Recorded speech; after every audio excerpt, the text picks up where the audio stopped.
اور جب ہم متی کی انجیل اس کا 28واں باب پڑھتے ہیں، لکھا ہے کہ مقدس عورتیں ہفتے کے پہلے دن سبت کے گزر جانے کے بعد خوشبودار چیزیں لے کر قبر کی طرف چل پڑی، اور یہ جانتے ہوئے بھی کہ قبر کے منہ پر ایک بڑا پتھر رکھا ہے، وہ چل پڑی۔ دل میں سوچ رہی ہوں گی کون ہمارے لیے پتھر کو ہٹائے گا، ہم تو کمزور ہیں، کون ہمارے لیے یہ بڑا کام کرے گا۔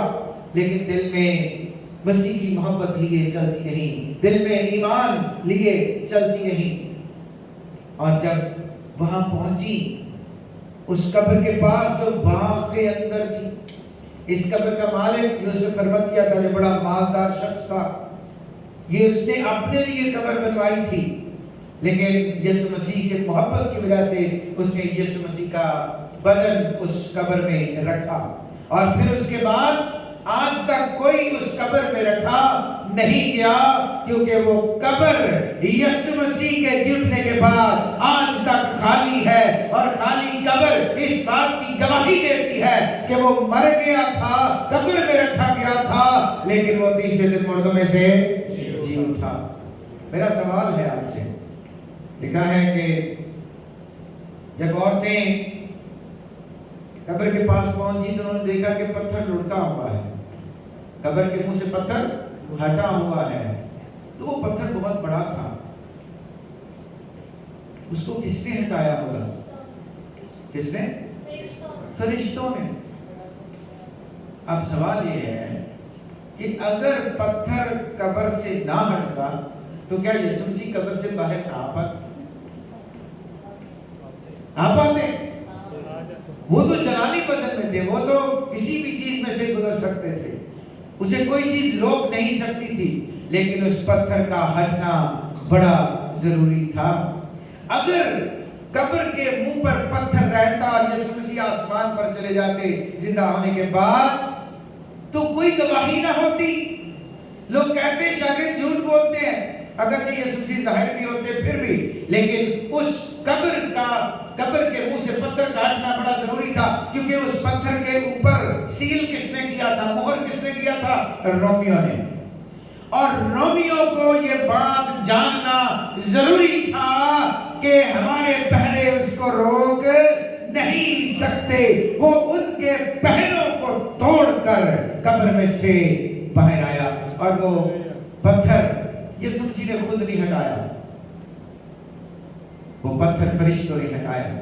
بڑی دلچسپ اور خوبصورت بات ہے، ایمان افروز بات ہے کہ فرشتے خداوند یسوع مسیح کے زندہ ہونے پر، جی اٹھنے پر زمین پر موجود ہیں۔ جب خداوند یسوع مسیح مقدسہ مریم کے بطن اطہر میں رکھے گئے تو کون پیغام لے کے آیا؟ فرشتہ۔ جب گڈریوں کو خبر ملی تو فرشتے آئے، ایک بڑا لشکر آیا آسمان سے۔ جب خداوند یسوع مسیح 40 دن فاتح کر رہے تھے تو کون خدمت کر رہے تھے اس کی؟ فرشتے اس کی خدمت کر رہے تھے۔ گیتسمنی باغ میں جب وہ دعا کر رہے تھے تو فرشتے اس کے ساتھ تھے۔ جب خداوند یسوع مسیح قبر میں رکھے گئے تو نظر نہیں آ رہے، لیکن چونکہ ان کا ماسٹر، ان کا مالک اس حالت میں اس لیے ضرور تھا کہ فرشتے اس کی خدمت کے لیے وہاں موجود رہیں، اور فرشتوں کی وہاں موجودگی جو ہے وہ اس بات کی دلیل ہے کہ جب فرشتے گواہی دیں گے تو کوئی جھوٹ نہیں کہہ سکے گا، کیونکہ سب یقین کرتے ہیں انسان جھوٹ بول سکتا ہے مگر فرشتے جھوٹ نہیں بولتے۔